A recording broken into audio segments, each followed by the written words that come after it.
Dans la Bible, ne crains rien, c'est l'instruction la plus fréquente.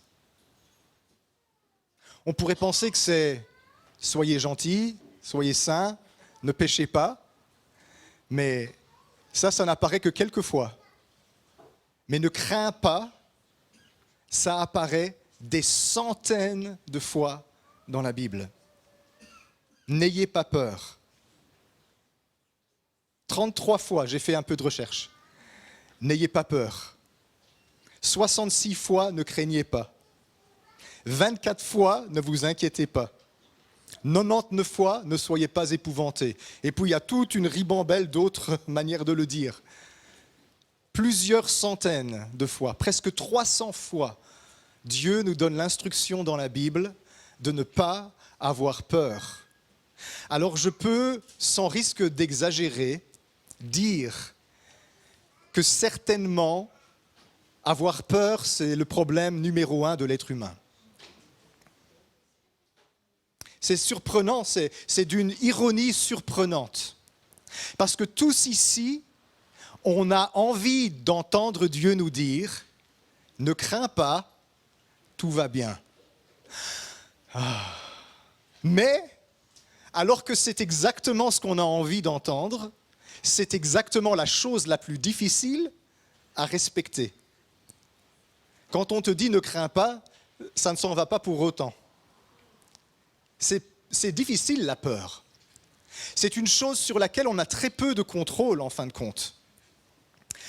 On arrive même parfois à avoir peur quand la chose qu'on craignait n'existe encore plus. Allez, je donnais un exemple. Tous les élèves et les étudiants, vous savez, la boule au ventre avant les examens. Il y en a qui viennent traverser ça. Je suis désolé de ramener à la surface votre syndrome de choc post-traumatique, mais septembre arrive et les examens de passage aussi. Tadadam. Vous connaissez la boule au ventre, là, que l'on a avant les examens, ou le stress et les trous noirs qu'on a parfois pendant les examens? Avez-vous remarqué, je suis sûr qu'il y en a qui sont comme moi, des années et des années après avoir terminé nos études, on se réveille en sursaut parce qu'on est à un examen pour lequel on n'est pas prêt. Et moi, généralement, dans ces rêves-là, j'ai oublié mon pantalon, je ne sais pas pourquoi. Ça ne vous arrive pas, il n'y a que moi. Vous savez ce que ça veut dire, hein? Ça veut dire que je ne suis pas prêt pour l'examen, je ne me suis pas habillé. Et je me réveille. Oh non, c'est vrai, ça fait 15 ans que tu es sorti de l'école. Il y a quelqu'un qui a ça parfois? Regardez le nombre de personnes qui ont ça. On peut avoir peur de choses qui n'existent même plus. Tellement que la peur, elle est profonde en nous. C'est comme ces gens-là qui ont manqué de nourriture quand ils étaient petits. Ils avaient peur de manquer. Alors à table, ils engloutissaient tout ce qu'il y avait parce qu'il n'y avait pas assez pour tout le monde. Maintenant, ils sont adultes et ils continuent de manger comme des affamés. Et tout le monde leur dit « Mais qu'est-ce que tu as à bouffer aussi vite ?» Mais quand j'étais petit, j'ai manqué, j'ai peur de manquer. Mais tu n'as plus de raison d'avoir peur de manquer, mais tu as peur encore. Les gens qui ont manqué d'argent quand ils étaient plus petits ou plus jeunes, ou jeunes adultes même. Maintenant, ils ont une situation confortable, plus ou moins, mais la peur de manquer, elle reste là, toujours. J'avais rencontré un homme qui est rempli de peur de manquer d'argent si son compte en banque tombe en dessous de 15 000 euros. Alors moi, je devrais être terrorisé. Hein. Il y en a plusieurs ici qui devraient se dire la même chose. En dessous de 15 000, c'est la catastrophe. La peur. Tout le monde a peur de quelque chose. On a tous peur. On a tous des peurs. De quoi est-ce que toi, tu as peur? Je ne te demande pas de le dire à haute voix. Surtout si c'est de moi que tu as peur. J'ai peur d'être rejeté. J'ai peur de ce qu'on va penser de moi, de ce qu'on va dire de moi. J'ai peur de mourir. J'ai peur de vivre. Il y a des gens, ils ont peur de vivre. ils n'entreprennent rien parce qu'ils ont peur d'oser. J'ai peur d'essayer d'accomplir mes rêves parce que j'ai peur d'échouer. J'ai peur d'échouer. J'ai peur d'attraper une maladie. Je vais toujours chez le médecin pour être sûr que je n'ai rien au moindre symptôme. J'ai peur d'être seul. Et il y a des gens qui ont peur d'être dans la foule. Il y a des gens qui ont peur du grand nombre de personnes. On a 36 000 différentes peurs.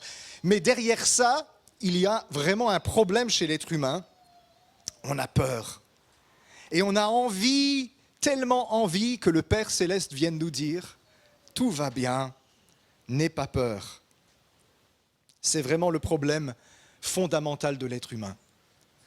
La peur, c'est la racine de tous nos maux. Maintenant, les bons biblistes, ils me disent non, c'est l'amour de l'argent qui est la racine de tous les maux.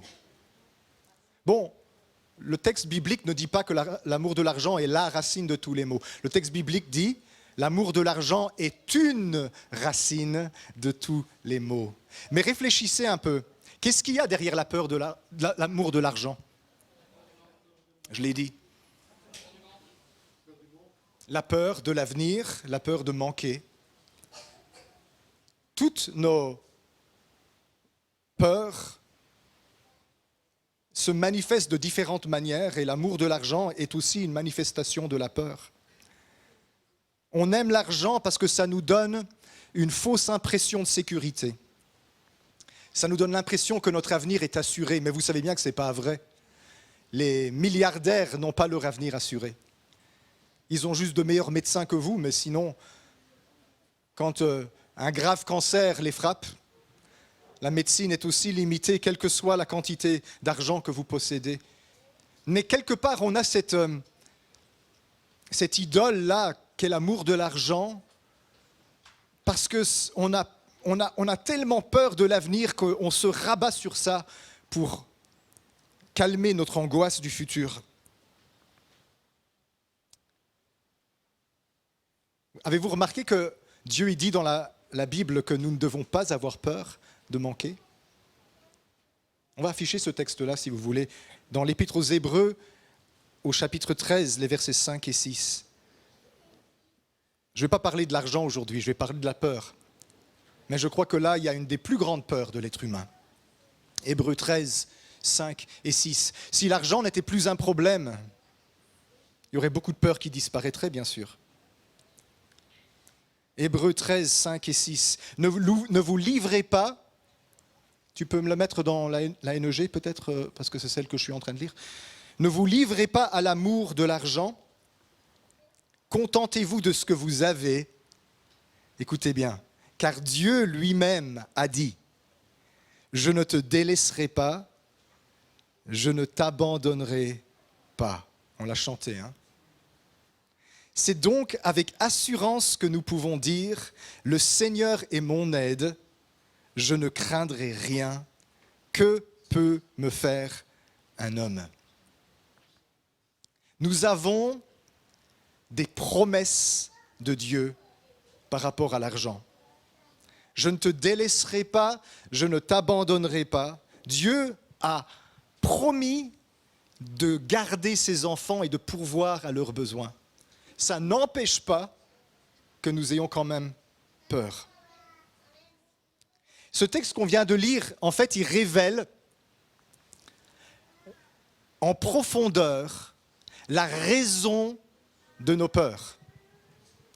Pourquoi est-ce que nous avons peur ? La peur de manquer, la peur du manque d'argent, ce n'est qu'une peur parmi tant d'autres, mais la racine est toujours la même. Pourquoi avons-nous peur ? Nous avons peur parce que nous n'avons pas confiance dans les promesses de Dieu. Ne vous livrez pas à l'amour de l'argent parce que Dieu lui-même, il a dit « Je ne t'abandonnerai point, je ne te délaisserai point ». En conséquence, on peut dire avec assurance « Le Seigneur est mon aide, je ne craindrai rien ». Vous avez compris ? La promesse de Dieu, ce que Dieu nous a dit, devrait écarter toute peur de notre vie parce que Dieu est fidèle et il garde toujours ses promesses. Nous le savons là. Mais est-ce que nous le savons ici? Pourquoi avons-nous tellement de mal à faire confiance à ce que Dieu dit? C'est tout simple. C'est parce que nous doutons de sa nature. Nous avons du mal à lui faire confiance parce qu'il a dit ces choses, je ne te délaisserai pas, je ne t'abandonnerai pas, mais est-ce que c'est vraiment vrai? Et surtout, est-ce que c'est vraiment vrai pour moi? Ok, pour Mao, c'est vrai parce que Dieu l'aime beaucoup. Mais pour moi, qui suis tellement imparfait, vous savez, ça vient du fait que nous ne connaissions pas vraiment, profondément, le cœur de Dieu. Quand on découvre réellement, expérimentalement, intimement, le cœur de Dieu, on découvre qu'il est parfaitement bon, bon, bon. Oh!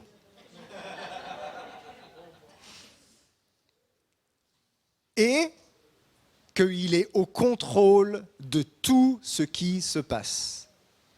Ces deux choses-là sont très importantes. Et il faut que chacun de nous, on soit vraiment persuadé jusqu'à la moelle de ces deux vérités. Dieu est parfaitement bon dans tout ce qu'il fait et rien n'échappe à son contrôle. Autrement dit, il est souverain sur toutes les réalités.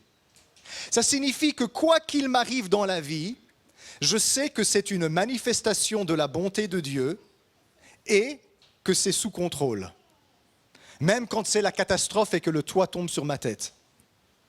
Dieu est bon et il est au contrôle. Je pense que c'était le message de ce matin, pendant toute la louange. On l'a entendu. Maria, tu étais inspirée. Dieu est toujours bon et toujours au contrôle.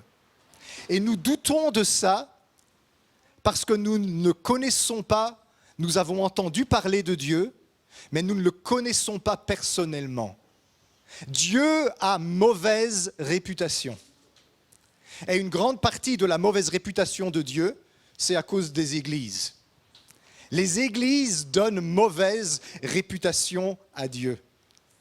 Parce que quand on regarde les chrétiens dans le monde, on se dit « Ah, ben si c'est ça Dieu », mais si vous vous approchez de Dieu et que vous passez outre de la réputation que les chrétiens lui ont fait, et que les chrétiens lui font encore, et que vous allez vers lui, vous allez découvrir que Dieu est bon et qu'il est parfaitement au contrôle de tout ce qui est en train de se passer dans votre vie. Alors, pensez un instant à ce qui vous préoccupe, à ce qui vous stresse, à ce qui vous fait peur en ce moment, ce qui semble être chaotique, ce qui est parti en vrille et qui vous inquiète au plus haut point dans votre vie.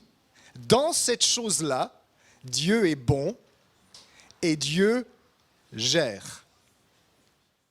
Rien ne lui échappe. Ça va jusqu'à, dans l'Écriture, dire que même un cheveu de votre tête ne tombe pas par terre sans que Dieu le sache. Alors s'il s'occupe des cheveux de nos têtes, il s'occupe de tout le reste, bien sûr. Dieu est bon et il est au contrôle. Et vous savez, quand Dieu, qui est bon et qui est au contrôle, te dit « Ne t'inquiète pas, tout va bien, je gère et je suis en train de faire concourir toutes ces choses pour ton bien », si tu ne crois pas ce que Dieu te dit parce que tu ne connais pas son cœur de père, quel va être le réflexe aussitôt? Si Dieu n'est pas bon, ou si Dieu n'est pas au contrôle, je vais avoir peur. J'ai peur de ce qui m'arrive. J'ai peur parce que, Seigneur, tu as perdu le contrôle de l'univers. Ou Seigneur, tu me persécutes, tu es contre moi tout d'un coup. Vous voyez, c'est un réflexe que nous, les chrétiens, on a aussi. Ça vous arrive certainement comme à moi de penser, ça y est, Dieu est contre moi. Ça vous arrive jamais. Quand vous regardez ce qui vous arrive, vous dites, oh, j'ai dû faire quelque chose, Dieu est fâché avec moi. C'est le réflexe religieux par excellence. Dieu est contre moi, il a une dent après moi. Ou alors il m'a oublié et tout part en vrille, aïe aïe aïe, au secours. Même les chrétiens, même les enfants de Dieu pensent ça parfois. Et ça vient du fait qu'on est sorti de cet état d'intimité, de relation, d'amour avec le cœur de Dieu. Et nous ne le connaissons plus, nous ne connaissons plus son cœur, nous ne goûtons plus à sa bonté, nous ne sentons plus sa main souveraine sur nos vies, et donc nous prenons peur. Et quand un enfant de Dieu a peur, il a peur que Dieu ait perdu le contrôle, qu'est-ce qu'il fait? Il prend le contrôle.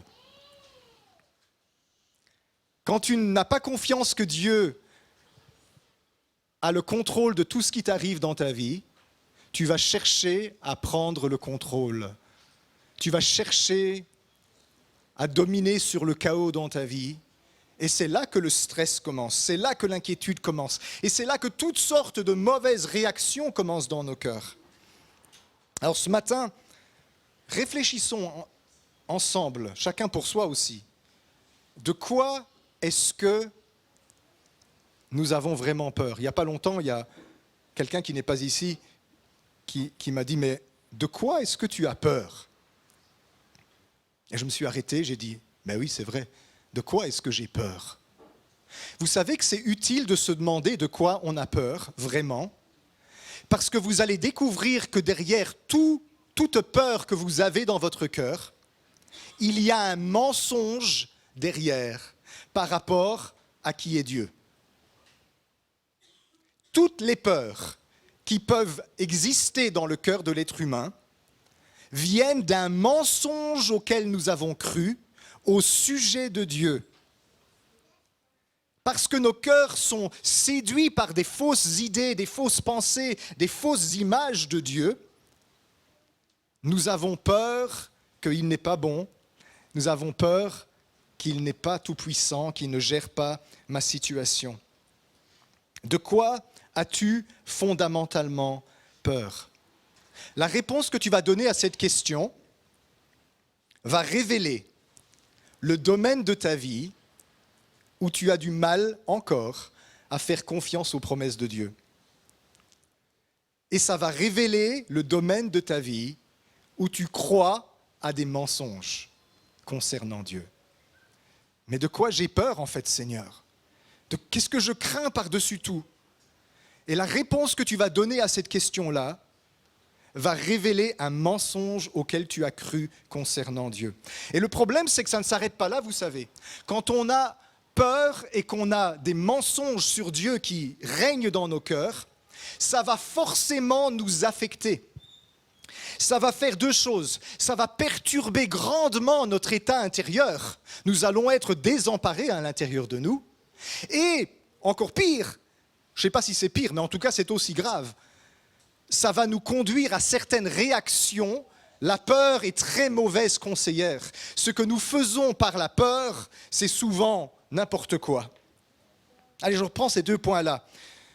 Quand tu as peur, la première chose, c'est que ton état de cœur va être très, très perturbé. Un exemple. Tu as gagné une croisière de 10 jours dans les Caraïbes. Ah, c'est les vacances, hein?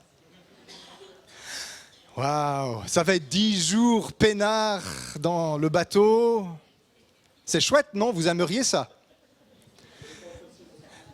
Ben maintenant, quoi. Pas la saison des ouragans, quoi.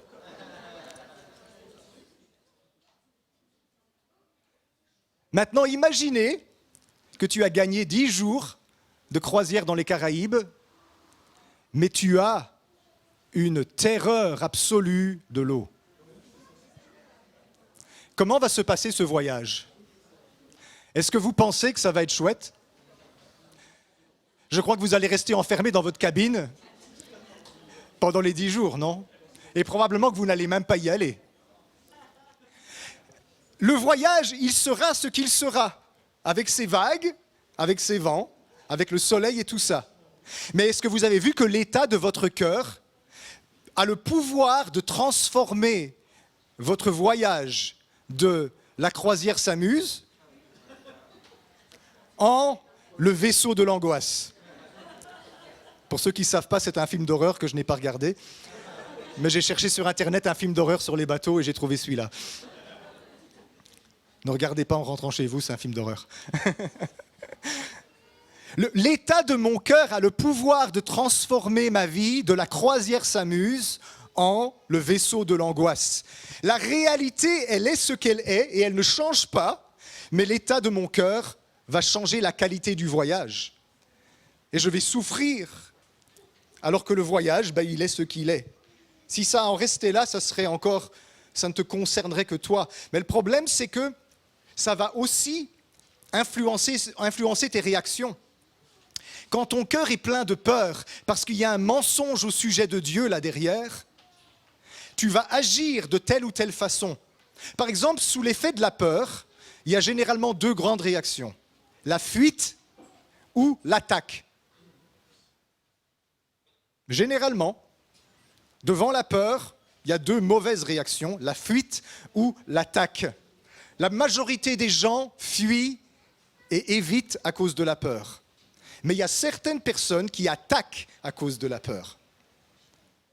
Je me souviens, il y a quelques années, on avait trouvé une petite musaraigne dans notre jardin. Je pense que c'était ça comme animal, parce que c'était vraiment tout petit. Et elle avait peur de nous. Mais nous, on voulait l'aider. Alors j'avais un petit morceau de fromage. Et j'essayais de lui donner un petit morceau de gouda. Et cette petite musaraigne, elle courait sur moi et elle faisait chut, comme ça. Et alors, je faisais, non, mais n'aie pas peur, je ne vais rien te faire, je vais te donner un peu à manger. Chut, comme ça. Elle courait vers moi. Mais t'es toute petite. Si je veux, je t'écrabouille en un instant et tu m'attaques. Alors que je veux te nourrir. Tu te rappelles, hein, cette petite souris-là? Elle était impressionnante parce qu'elle faisait vraiment un boucan infernal. Ça devait être une maman, elle devait avoir des bébés quelque part, probablement. Ça, c'est une réaction possible à cause de la peur. En fait, elle n'était pas courageuse, vous savez. Elle avait peur de moi. Elle se disait, mais qu'est-ce qu'il veut, ce géant-là, qui veut me manger?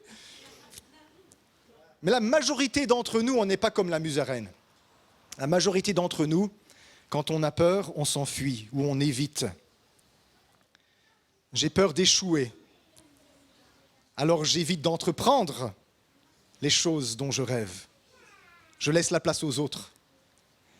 J'ai peur d'être rejeté. Du coup, j'évite de construire des relations profondes, de qualité avec les gens autour de moi. Je me protège. J'ai peur du qu'en dira-t-on, ce qu'on va dire, ce qu'on va penser de moi. Alors que je suis censé parler, je vais me taire. Je vais laisser quelqu'un d'autre parler parce que j'ai tellement peur de ce qu'on va penser de moi. Pensez à celle-ci, par exemple, ça affecte beaucoup de gens. J'ai peur d'être seul. Et du coup, je vais me contenter d'un conjoint qui n'est pas bon pour moi parce qu'au moins, j'ai quelqu'un avec lui ou elle. Ça arrive souvent. Il y a beaucoup de personnes qui se marient par peur d'être seules. Et donc, le premier venu, on le prend parce qu'il n'y en aura peut-être plus et je vais finir vieille fille, je vais finir vieux garçon. La peur d'être seul peut nous conduire à toutes sortes de bêtises. Il vaut mieux, en petite parenthèse, être célibataire que mal marié. Je ne vais pas dire croyez-moi parce que sinon j'aurai des problèmes. Non, je suis bien marié.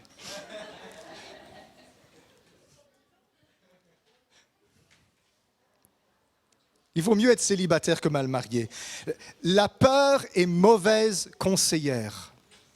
Et la peur, elle vient toujours d'un mensonge dans notre cœur. C'est que Dieu n'est pas vraiment bon pour moi. C'est que Dieu n'est pas vraiment souverain dans ma vie. Moi, je suis une exception. Je vais finir échoué, rejeté, méprisé, seul. Parce que je suis une exception. Je ne suis pas aimé de Dieu. La majorité des gens sur cette terre, malheureusement, ont leur vie qui est dictée par leur peur. Ils vivent en fonction de leur peur pour apprivoiser leur peur. À quoi ça ressemblerait un être humain qui est libre de la peur, qui n'a plus peur et qui est libre de faire ce que son Créateur l'appelle à faire? Ça serait glorieux, non? Vous savez à quoi ça ressemblerait? À Jésus. Jésus, il a dit, je suis venu pour détruire les œuvres du diable. Et vous savez qu'une des œuvres principales du diable, c'est de tenir l'humanité captive par la peur. L'Épître aux Hébreux, chapitre 2, versets 14 et 15. Écoutez, il dit ici pourquoi Jésus est venu. Hébreux 2, 14 et 15. Ainsi donc, puisque les enfants participent au sang et à la chair, ça c'est nous, il y a également participé, ça c'est Jésus, donc il est devenu un homme, afin que par la mort de la croix, il rende impuissant celui qui avait la puissance de la mort, c'est-à-dire le diable. Ainsi, il délivre tous ceux qui, par la crainte de la mort, étaient toute leur vie retenus dans la servitude. Jésus est venu donner sa vie sur la croix pour nous libérer d'un tyran qui nous garde dans un esclavage qui est l'esclavage de nos peurs. La plus grande étant ici la peur de la mort, parce que c'est la seule chose, en fin de compte, sur laquelle il nous est absolument impossible d'agir et de contrôler. Il y a un proverbe anglais qui dit qu'il y a deux choses inévitables dans la vie, les taxes et la mort. Les taxes, peut-être en Belgique, on y arrive quand même. C'est le sport national, la fraude fiscale par ici. Mais oui, la peur. Le diable se sert de la peur pour garder les gens sous contrôle, comme des esclaves, toute leur vie durant. Et Jésus est venu pour briser ce joug-là, pour que les enfants de Dieu se relèvent, libres de leur peur, et soient capables de vivre la vie qu'ils sont censés vivre. On a peu de temps sur la terre, on a quelques décennies et puis c'est fini. Et le diable, il se dit, je vais les maintenir dans le statu quo, où ils ne vont pas oser, où ils ne vont pas bouger, où ils vont se taire, où ils ne vont pas oser courir après ce qu'ils rêvent de faire, où ils ne vont pas oser essayer par peur d'échouer, où ils ne vont pas oser vivre par peur de mourir, où ils ne vont pas oser entreprendre des relations de qualité parce qu'ils auront peur d'être rejetés. Vous avez vu, dès l'instant où la tentation du diable a abouti dans le cœur de l'être humain, la première chose que l'être humain a fait, c'est qu'il a eu peur et il s'est caché. Vous voyez ? Le réflexe de l'être humain, c'est « j'ai peur, je me cache, je me retire ». Un chrétien qui a peur et qui se cache, c'est un chrétien qui n'est plus capable de remplir le mandat que Jésus lui a donné. Allez et faites de toutes les nations des disciples, les baptisant au nom du Père et du Fils et du Saint-Esprit, leur enseignant à garder tout ce que je vous ai prescrit, et voici, je suis avec vous tous les jours jusqu'à la fin du monde. On a peur de faire ça. Il n'y a que moi qui ai peur de témoigner parfois. Ça vous arrive jamais que vous vous dites, tiens, je parlerai bien de Jésus à cette personne, et puis, il y a la peur qui vous grippe. Et vous devez passer au-dessus. Et alors, comme on est des timides et qu'on a peur, on dit « Seigneur, aide-moi, fais un pont, crée quelque chose, une coïncidence, un sujet de conversation. » On a peur, hein ? On a plein de peur dans nos cœurs. Jésus est venu pour nous libérer de la peur, de l'emprise de la peur dans nos vies. Laissez-moi vous dire quelque chose. Les ténèbres se nourrissent de vos peurs et les alimente. Quand j'étais petit, jusqu'à mes 19 ans pour dire la vérité, j'avais peur de l'obscurité. Terriblement peur de l'obscurité, maladivement peur de l'obscurité. J'éteignais l'interrupteur et je courais dans mon lit et je me mettais sous les couvertures. Et la nuit, je me réveillais en sueur tellement que j'avais chaud. Mais j'avais tellement peur que mon orteil dépasse parce que j'étais persuadé qu'il y avait une bestiole ou un monstre en dessous du lit qui allait me manger. Quand j'étais petit, quand j'étais plus grand, je ne pensais plus qu'il y avait des monstres sous mon lit. Heureusement. Vous allez dire, qu'est-ce que c'est que ça pour un pasteur ? Mais je restais sous mes couvertures à transpirer toute la nuit parce que j'avais peur. Je ressentais quelque chose dans l'obscurité. Et qui a déjà eu ça, ce genre de peur-là de l'obscurité? Avez-vous remarqué que la moindre chose qui se passe alimente votre peur? Il y a la porte qui fait... Non. Ouh, ça me... Scooby-Dooby-Doo. Oui, il y a quelqu'un qui se lève pour aller faire pipi. Ouh, on entend un bruit. J'étais dans un trip comme ça quand j'étais jeune. J'avais peur du noir tout le temps. Tout m'effrayait. Et je me suis dit, mais c'est quoi ce truc? Et puis quand je me suis converti à 19 ans, ça venait chaque fois que j'essayais de prier. Je m'enfermais dans ma chambre et je commençais à prier et je sentais venir la peur. La peur de l'obscurité. Et alors j'abrégeais mes prières au nom de Jésus. Amen. Merci Seigneur, au revoir. Je faisais ça. Et au bout d'un certain temps, j'ai compris. Parce que dès que j'arrêtais de prier, la peur s'en allait. Et je dis, ça, c'est une dictatrice dans ma vie qui essaie de m'empêcher de prier. Alors je suis rentré dans ma chambre, j'ai tiré les tentures, j'ai éteint la lumière et j'avais peur. Et j'ai commencé à prier, j'ai laissé la peur s'intensifier. Et puis j'ai ouvert les yeux et j'ai regardé là où il y avait la peur. C'est comme si elle était devenue presque comme une présence dans la pièce. Et je lui ai dit, esprit de peur, je t'ai reconnu.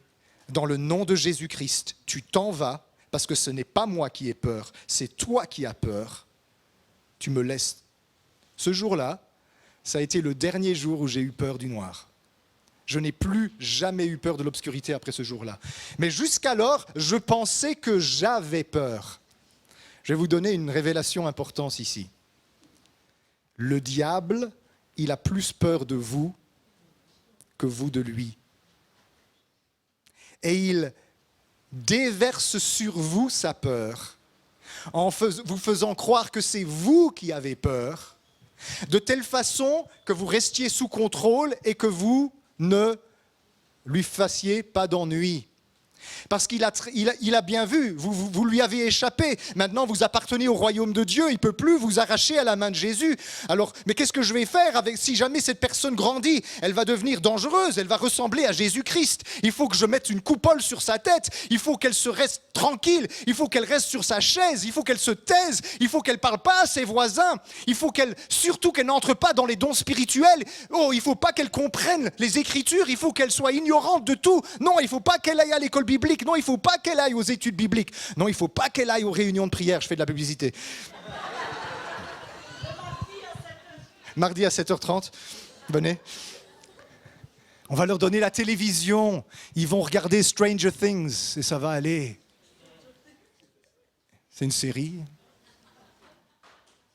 Et la peur va se distiller dans votre maison et dans votre cœur et vous allez céder à une dictatrice dans votre vie. Pensez un peu à toutes les choses que vous n'osez pas faire, mais que vous feriez si vous n'aviez pas peur d'essayer. Je me demande à quoi ça ressemblerait. Ben si, ça ressemblerait à Jésus. Ça ressemblerait à des chrétiens qui n'ont plus peur de rien, pas même de la mort, qui disent la vérité, qui aiment sacrificiellement et qui accomplissent la mission que Dieu leur a donnée. Ça ressemblerait à ça. Le diable se nourrit de vos peurs et il les alimente. Parce que, essentiellement, le diable est un esprit de peur qui joue très bien aux échecs et qui a trouvé comment bloquer vos pions sur l'échiquier. Si tu as peur d'avancer, eh bien, moi, je suis tranquille. Et donc, ce que nous avons besoin de faire, c'est de regarder nos peurs en face et de les affronter en reconnaissant l'adversaire qui est derrière. Je ne parle pas si tu as peur des petits chiens ou si tu as peur des araignées, ça ce sont des phobies. C'est quelque chose qui ne va pas, d'accord?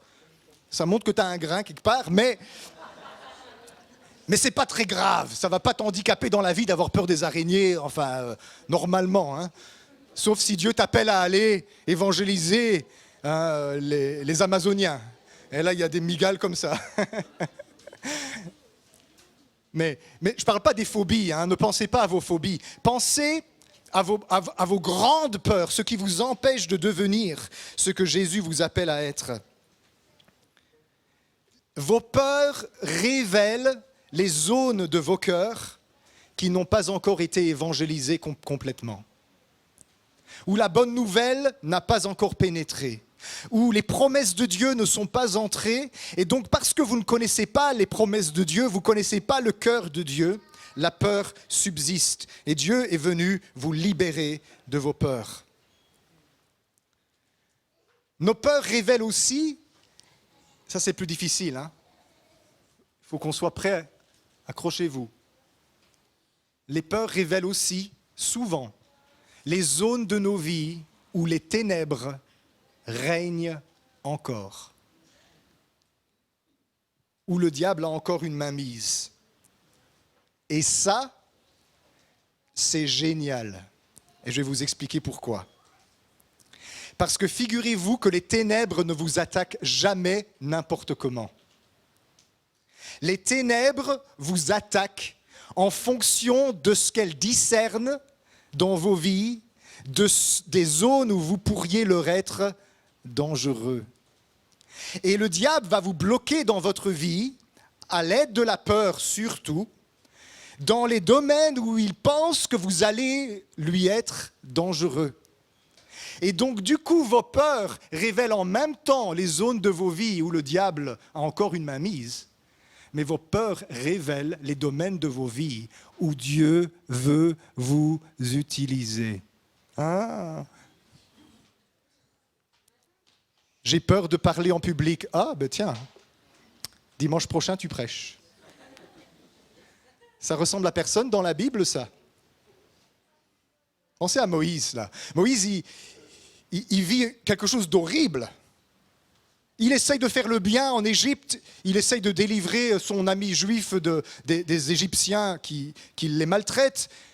On veut le tuer, il s'enfuit de l'Égypte, il a très peur d'y retourner. Ça fait 40 ans qu'il n'a pas vu sa famille.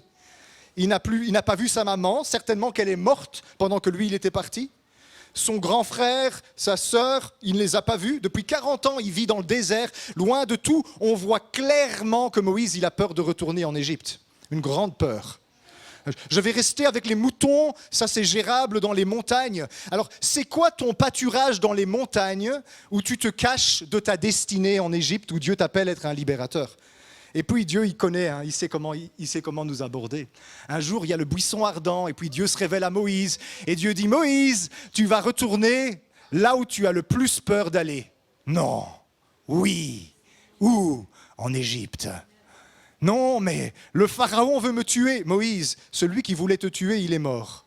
Oui, mais, et 36 oui, mais.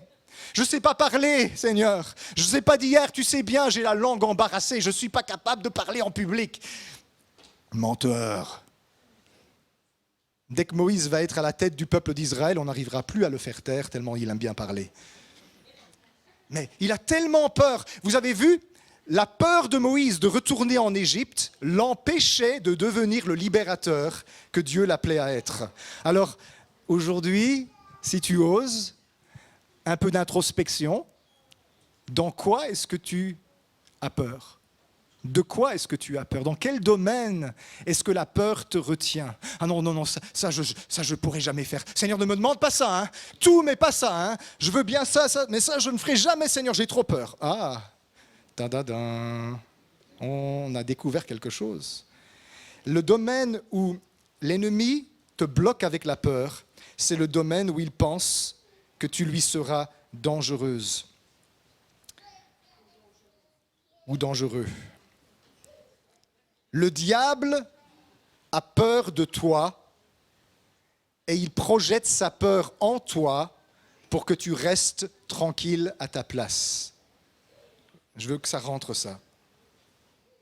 Et c'est ce qui fait que dans la vie chrétienne, nos champs de bataille les plus difficiles, ceux-là même où nous avons nos plus grandes peurs, sont appelés à devenir les champs de nos plus grandes victoires. Et il faut qu'on soit prêt à laisser le Seigneur nous révéler ces choses. Ce n'est pas seulement spirituel ce que je vous dis, c'est même psychologique. Vous savez, le psychologue, le Carl Jung, psychologue suisse, il disait « Là où se trouve ta peur, se trouve ta tâche. » Si tu découvres ta peur, tu découvres ta mission. Parce que ta peur t'empêche d'entrer là où tu es appelé à aller. Les domaines de nos vies que nous hésitons le plus à traiter sont les plus importants. Les sujets qui nous effraient le plus méritent toute notre attention. Désolé de vous décevoir, il se peut que l'appel de Dieu dans votre vie vous conduise à affronter ce que vous redoutez le plus. Vous savez ce qu'on dit souvent? Non, l'appel de Dieu, c'est gentil. L'appel de Dieu, Dieu ne va jamais te demander de faire quelque chose que tu n'aimes pas. Ah oui, tiens, ok. Tu lis pas la Bible, hein, toi? Non, Dieu est un gentleman. Il va te donner un appel qui va te caresser dans le sens du poil. Ça va aller. Ça sera exactement ce que tu as toujours rêvé de faire. Non, plus souvent, ça sera affronter ta plus grande peur dans la vie et de la voir comme un géant à détrôner qui t'empêche d'entrer dans l'appel de Dieu pour toi.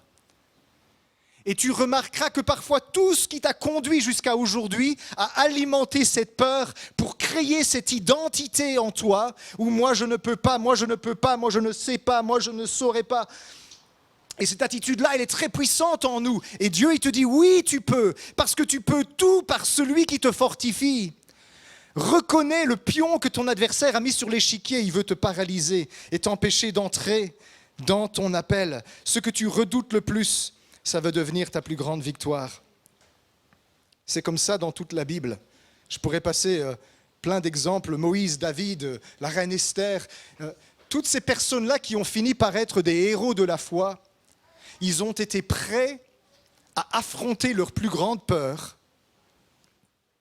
pour entrer dans l'appel de Dieu. Alors, vous savez, dans cette vie, ça va être une question fondamentale pour chacun de nous. Est-ce que je vais vivre ma vie, ces quelques décennies sur cette terre, esclave de la peur? Ou est-ce que je vais affronter mes peurs, reconnaître l'adversaire qui est derrière et entrer dans l'appel de Dieu pour moi? Et quelque part, on a tous besoin de répondre à cette question.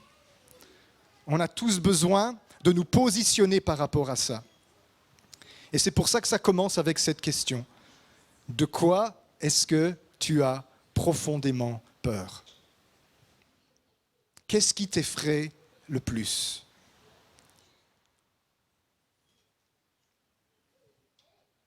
Si je me pose la question quand j'étais jeune, ce qui m'effrayait le plus, c'était les mauvais esprits. Depuis que je suis petit, je me souviens à 3 ans, j'avais des attaques pendant la nuit où je voyais des mauvais esprits venir m'attaquer. Presque toutes les nuits, je faisais des cauchemars, sans arrêt. Terrible. Et ça a duré jusqu'à ma conversion à 19 ans. J'avais des attaques, j'avais beaucoup de paralysie du sommeil, j'avais des trucs noirs qui venaient sur moi, je voyais des yeux rouges, je me regardais dans le noir. J'avais très peur des mauvais esprits. Vous savez, chaque fois que quelqu'un parlait de quelque chose de spirituel mauvais, je partais parce que je sentais que ça ne m'allait pas. Si les jeunes à l'école jouaient au jeu du verre ou à des jeux comme ça, je m'en allais. Moi, je ne veux pas, je sens que ça ne me va pas, ça me fait peur, ça. Quand quelqu'un voulait regarder un film d'horreur, ah non, moi, je ne veux pas regarder de film d'horreur. Quelque part, ça m'a protégé, toutes ces choses-là, parce que j'avais peur des mauvais esprits. Mais quand je me suis converti, la peur a changé de camp. Et j'ai découvert qu'en fait, ce n'est pas moi qui avais peur d'eux, c'est eux qui avaient peur de moi. Et ils voulaient éviter que je mette les pieds dans leur territoire. Et maintenant, vous savez, peut-être que ça n'a pas l'air, parce qu'on ne fait pas ça en public, mais je passe beaucoup de temps à chasser les mauvais esprits. Et je n'ai plus aucune peur d'eux. C'est complètement parti. Et je sais qu'ils ont peur de moi. La peur a changé de camp. Alors demande-toi, qu'est-ce qui a dicté ta conduite depuis que tu es petit? Qu'est-ce qui t'a bloqué? Qu'est-ce qui t'a empêché d'avancer? C'est peut-être pas comme moi, hein, je donne mon témoignage. Pour toi, c'est peut-être très différent. Dieu veut faire apparaître ton adversaire. Et il veut que tu te lèves et que tu l'affrontes et que tu puisses dire, comme nous avons lu dans notre texte ici, Dieu, c'est avec assurance que nous pouvons dire, Dieu est mon aide, je n'aurai peur de rien, que pourrait bien me faire un homme?